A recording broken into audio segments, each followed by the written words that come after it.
Hello, good morning सबको। मेरा नमस्ते।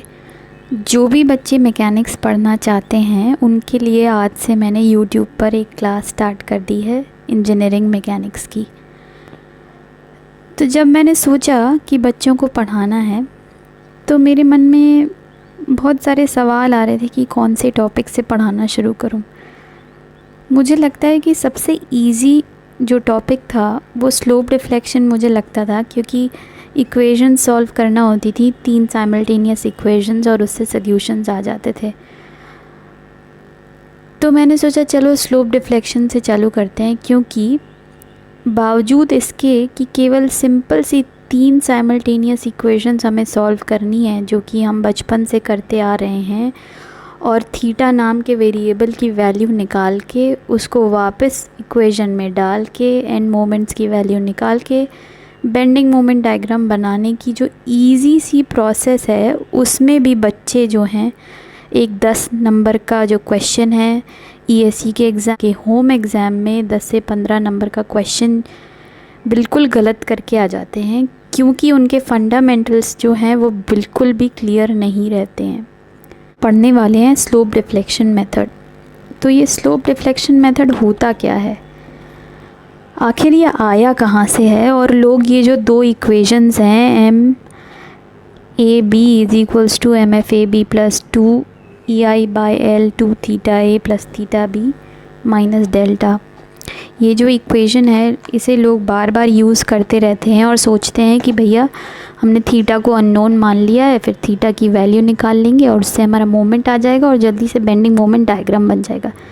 ऐसा नहीं होता है कि बस सिंपल एक फार्मूला बेस्ड इक्वेशन को आप सॉल्व करके स्लोप डिफ्लेक्शन मेथड पूरी तरीके से समझ गए। जब ऐसे क्वेश्चंस आएंगे जहाँ पे डिफ्लेक्शन होगा बीम का और बीम यील्ड कर जाएगी, मतलब उसका एक सपोर्ट यील्ड करके जो डिफ्लेक्शन आएगा, उसके बाद उस क्वेश्चन की पूरी कहानी ही बदल जाएगी। अब जब कहानी बदल जाएगी तो आप सिंपल फार्मूला बेस लगा के उसका सही बेंडिंग मोमेंट डायग्राम कभी भी बना नहीं पाएंगे। तो इसलिए ये समझना ज़रूरी है कि फंडामेंटली इक्वेशन कहाँ से आ रही है। वो जो थीटा है, वो जो इक्वेशन में हमने जब थीटा लिया है अननोन, वो कहाँ से आया है, वो डायग्राम में एक्चुअल में होता कहाँ पे है, किस चीज़ को हमें थीटा अननोन मानना है, किस चीज़ को हमें अननोन डिफ्लेक्शन लेना है, और फिक्स्ड एंड मोमेंट कहाँ से ले रहे हैं, ये सारी चीज़ें जो हैं वो स्लोप डिफ्लेक्शन इक्वेशन की डेरिवेशन से पता चलेगी। बहुत सारे बच्चे उसका डेरिवेशन पढ़ना भूल जाते हैं या फिर स्किप कर देते हैं, क्योंकि वो सोचते हैं केवल इक्वेशंस लगा के काम चल जाएगा। तो इसलिए इस वीडियो में मैंडेटरीली मैंने स्लोप डिफ्लेक्शन इक्वेशन की डेरिवेशन के बारे में बात की है, उसको हम पूरा डिराइव करेंगे। तो चलिए स्टार्ट करते हैं। ये जो आप डायग्राम देख रहे हैं यहाँ पे, ये एक रिजिड स्ट्रक्चर है, टी टाइप का एक फ्रेम है जिसमें 3 फिक्स्ड एंड्स दिख रहे हैं हमें, ए डी और सी, और बीच में एक रिजिड सा जॉइंट है बी। तो सबसे पहली चीज़ जो स्लोप डिफ्लेक्शन मेथड में हम लेते हैं, यहाँ पे हम जो जॉइंट लेते हैं उसको हम रिजिड मानते हैं। इसका मतलब ये है कि जब भी हम उसका डिफ्लेक्टेड डायग्राम बनाएंगे, मतलब जब लोड पड़ेगा तो डिफ्लेक्टेड एक इलास्टिक कर्व टाइप का बनेगा, जो कि यहाँ पे ऑरेंज कलर से मैंने बनाया हुआ है। 2 वर्टिकल लोड लगाए हैं 2 अलग अलग जगह पे ए सी पर। तो ये जो डिफ्लेक्टेड शेप बन रहा है जो कि ऑरेंज कलर से मैंने दिखाया है, तो यहाँ पे जो रिजिड जॉइंट है बी, वहाँ पे जब हम डिफ्लेक्टेड शेप पे हर एक फ्रेम के पार्ट का, जैसे ए बी बी सी और बी डी में जब हम टेंजेंट बनाएंगे डिफ्लेक्टेड शेप पे, तो ये टेंजेंट के बीच का एंगल कांस्टेंट रहेगा जो कि लोड लगाने के पहले था। तो ये आपको समझ में आया। हमने इस स्लोप डिफ्लेक्शन मेथड में ये अज्यूम किया है कि ये जो जॉइंट है बी, ये रिजिड है। तो जब भी इसका डिफ्लेक्टेड शेप बनेगा तो उस डिफ्लेक्टेड शेप पे एक किसी जॉइंट पे जब हम टेंजेंट्स बनाएंगे तो वो टेंजेंट्स के बीच का एंगल कांस्टेंट रहेगा डिफ्लेक्टेड शेप बनाने के पहले, यानी कि लोड लगने के पहले। और बाद में। तो यहाँ पे 90 डिग्री एंगल है ए बी बी सी और बी डी के बीच में, और जब लोड लगाए और डिफ्लेक्शन हो गया तब भी उनके टेंजेंट्स के बीच में एंगल 90 डिग्री है। अब इस मेथड में हम क्या करते हैं, हम तीन साइमल्टेनियस इक्वेशंस यूज़ करते हैं, ज़्यादा भी हो सकती हैं, वो नंबर ऑफ़ जॉइंट्स पे डिपेंड करता है। तो एक हो गई हमारी स्लोप डिफ्लेक्शन इक्वेशन, एक हो गई हमारी इक्विलिब्रियम इक्वेशन। ये साइमल्टेनियस इक्वेशंस को हम सॉल्व करते हैं। तो चलिए आगे बढ़ते हैं। सबसे पहले हम देखते हैं स्लोप डिफ्लेक्शन इक्वेशन होती क्या है। तो ये इक्वेशन ऑफ द फॉर्म, कोई भी बीम ए बी के लिए हम लिखते हैं M A B is equals to M F A B plus 2 E I upon L bracket 2 theta A plus theta B minus 3 delta upon L. यहाँ पे M F A B मतलब fixing end moment होता है, ई आई मतलब flexural rigidity होता है, L मतलब length of the beam है, थीटा ए मतलब जो एंगल डिफ्लेक्टेड शेप बना रहा है, थीटा बी मतलब वो एंगल जो डिफ्लेक्टेड शेप बी पर बना रहा है, और डेल्टा मतलब डिफ्लेक्शन।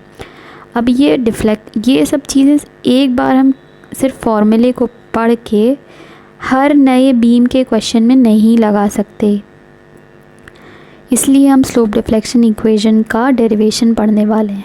डेरिवेशन पढ़ने से पहले हम साइन कन्वेंशन पढ़ लेते हैं, क्योंकि साइन कन्वेंशन ही एक ऐसा गैप है जो हर एक स्टूडेंट के माइंड में रह जाता है। उसको साइन कन्वेंशन अगर याद नहीं होते हैं तो मैकेनिक्स में ब्लंडर्स करके आता है, और साइन कन्वेंशन कोई बहुत मुश्किल चीज़ नहीं होती है। साइन कन्वेंशन को याद रखने का सबसे अच्छा तरीका रहता है, क्योंकि साइन कन्वेंशन एक दूसरे के रिलेटिव होता है। तो जैसे आप यहाँ पे डायग्राम में देख रहे हैं, मैं पढ़ के आपको बताती हूँ। For any span of a beam or member with rigid joints, a positive support moment or end moment at the right hand end will be plotted above the base line and a negative support moment below the base line. इन्होंने बोला है जब भी कोई हम right hand and पकड़ते हैं beam का, जो कि रिजिड जॉइंट से बनी हुई बीम का मेंबर है, तो वो जो राइट हैंड साइड जो पॉजिटिव वाला मोमेंट होता है वो हमेशा बेस लाइन के ऊपर लिया जाता है और नेगेटिव मोमेंट बेस लाइन के नीचे ड्रॉ किया जाता है। अब हमारे साइन कन्वेंशन में हमने एक चीज़ पकड़ ली है कि पॉजिटिव मोमेंट को जब भी हम राइट हैंड साइड वाले कॉर्नर की बात करेंगे, पॉजिटिव मोमेंट को ऊपर बनाएंगे, नेगेटिव को नीचे बनाएंगे। तो क्या हम ऐसा करने वाले हैं कि left hand side positive moment को ऊपर नहीं बनाएंगे? जी नहीं, लेफ़्ट हैंड साइड भी हम पॉजिटिव मोमेंट को ऊपर बनाएंगे और नेगेटिव मोमेंट को नीचे बनाएंगे। बस एक चीज़ डिफ़र हो जाएगी कि अगर हमने right hand side clockwise moment को पॉजिटिव ले रखा है, ठीक है, अगर हमने right hand side clockwise moment को पॉजिटिव ले रखा है तो लेफ़्ट हैंड साइड हम क्लॉकवाइज मोमेंट को नेगेटिव लेंगे। बस अब आपको एक चीज़ याद रखनी है कि अगर हमने right hand side clockwise moment positive ले रखा है तो left hand side clockwise moment को नेगेटिव लेंगे। अब इससे अपने आप दूसरी साइन कन्वेंशन के बाकी दो जो पार्ट हैं वो फिक्स हो जाते हैं। मतलब right hand side anti clockwise moment को हम नेगेटिव लेंगे और left hand side anti clockwise moment को हम पॉजिटिव लेंगे। ये बात आपकी समझ आ गई? यही साइन कन्वेंशन है बेंडिंग मोमेंट डायग्राम ड्रॉ करने के लिए, clockwise anti clockwise positive negative के लिए। तो बस एक चीज़ को पकड़ लो और उसके हिसाब से चारों जो साइन कन्वेंशन है, positive negative clockwise anti clockwise right left part of the beam, ये क्लियर हो जाता है। सो जैसा कि आप देख सकते हैं इस शीट में कि साइन कन्वेंशन फॉर रोटेशन जो है, थीटा अगर क्लॉकवाइज है तो हमेशा पॉजिटिव लिया जाएगा, थीटा अगर एंटी क्लॉकवाइज है तो हमेशा नेगेटिव लिया जाएगा। ऐसे ही साइन कन्वेंशन फॉर डिफ्लेक्शन जो है बिल्कुल भी मुश्किल नहीं है। बहुत सारे बच्चे डर जाते हैं कि मैम हमने डिफ्लेक्शन नेगेटिव लेना है कि पॉजिटिव लेना है। तो बहुत ही सिंपल सा एक रूल है जो बहुत सारी बुक्स में मिसिंग होता है, क्योंकि ये सटलिटीज़ वो सोचते हैं कि क्वेश्चन सॉल्व करते करते बच्चों को समझ आ जाएगी। कहीं एक लाइन, छोटी सी लाइन में ये रूल भी मेंशन नहीं होता है। तो आज मैं ये रूल क्लियर कर देती हूँ कि अगर कोई भी एक एंड बीम का सेटल होता है इस तरीके से कि वो उस पूरी बीम को as a whole clockwise direction में रोटेट कर रहा है तो वो जो डिफ्लेक्शन है वो किसी भी एंड की तरफ हो, चाहे वो, अगर हम एक दो सपोर्ट वाली बीम लेते हैं तो उसमें अगर राइट हैंड साइड वाला जो एंड है अगर वो डिफ्लेक्ट होता है नीचे की तरफ, तो हमारी बीम जो है वो कैसे रोटेट हो रही है, क्लॉकवाइज रोटेट होने दिख रही है।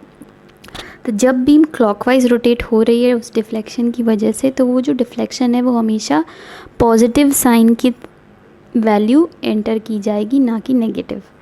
तो अगर क्लॉकवाइज के लिए हमने पॉजिटिव फिक्स कर दिया है, तो जब वो एंटी क्लॉकवाइज रोटेट करेगी बीम को एज अ होल, तो हम उसे क्या लेंगे, ये जो एज अ होल वर्ड है ना, ये इम्पॉर्टेंट है। अगर बीम को एज अ होल वो क्लॉकवाइज रोटेट करती है तो डेल्टा पॉजिटिव होता है, और बीम को as a whole anti clockwise rotate करती है तो डेल्टा क्या होता है, नेगेटिव होता है। ठीक है। स्लोप डिफ्लेक्शन मेथड का डेरिवेशन पढ़ने के लिए सबसे इम्पॉर्टेंट जो है वो अंडरस्टैंड हमें ये करना है कि वो आया कहाँ से है। अब आया, हर चीज़ का बेसिस, कोई भी एक थ्योरम बनती है उसके पहले वो किसी और थ्योरम पे बेस्ड होती है। तो ऐसे ही स्लोप डिफ्लेक्शन मेथड की जो इक्वेशंस हैं वो मोर्स थ्योरम पे बेस्ड हैं। तो जिसने भी स्ट्रेंथ ऑफ मटेरियल्स पढ़ा हुआ है उसे ये पता है, और नहीं पता है तो मैं अपने लेक्चर में क्लियर कर रही हूँ। तो मोर्स थ्योरम होता क्या है, तो यहाँ पे आप फिगर में देख रहे हैं, फिगर नंबर 2 जो है उसमें एक कैंटिलीवर बीम है जिसमें ए पर एंड फिक्स्ड है और बी जो है वो फ्री है। तो इसमें क्या हो रहा है, एक लोड लग रहा है P किलो न्यूटन का।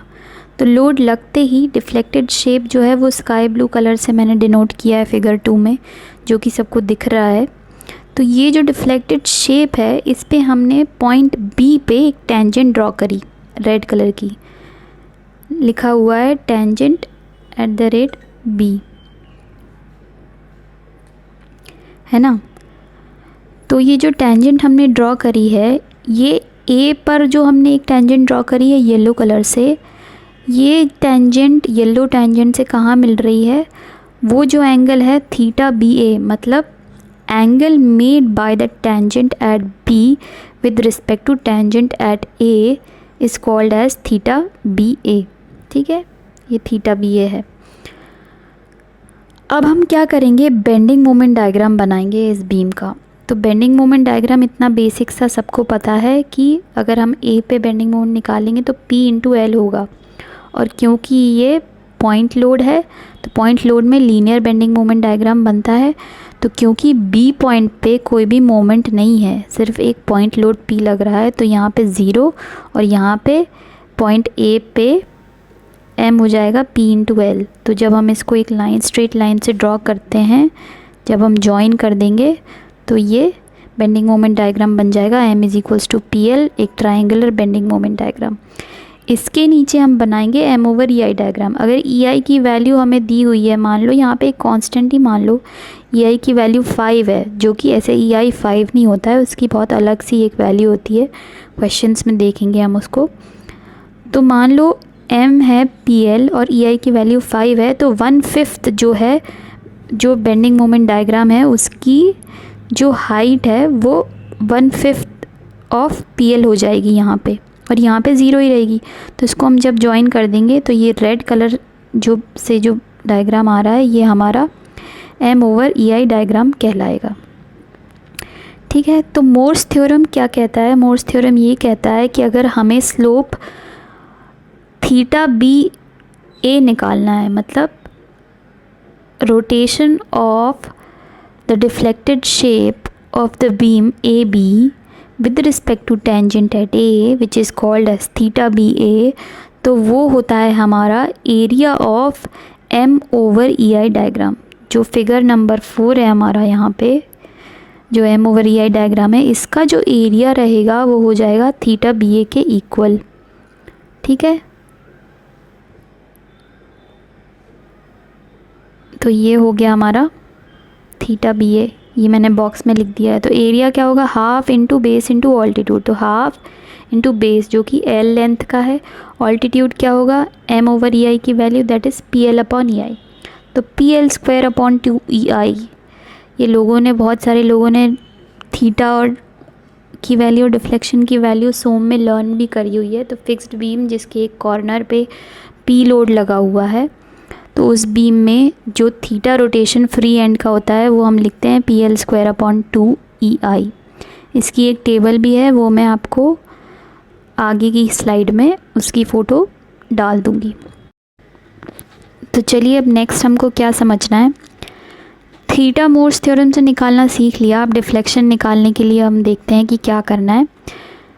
तो जो डिफ्लेक्शन होता है मोर्स थ्योरम के अकॉर्डिंग, अगर हमें डिफ्लेक्शन निकालना है of B with respect to A which is denoted by YBA, यहाँ पे दिखा हुआ है, तो moment of area of M/EI diagram between A and B about B will give the value of deflection of B with respect to A which is YBA। तो moment of area of M/EI diagram मतलब area of M/EI diagram which is equal to half of PL/EI into L, ये हो गया हमारा area, और 2L/3 मतलब अगर हम मोमेंट निकालें तो CG का जो डिस्टेंस है M/EI डायग्राम का, मतलब ये हमारी CG है, तो ये हो जाएगा 2L/3। तो B से जितना डिस्टेंस है वो कितना है, 2L/3 है। इस M/EI डायग्राम का जो CG है वो 2L/3 पे है B से।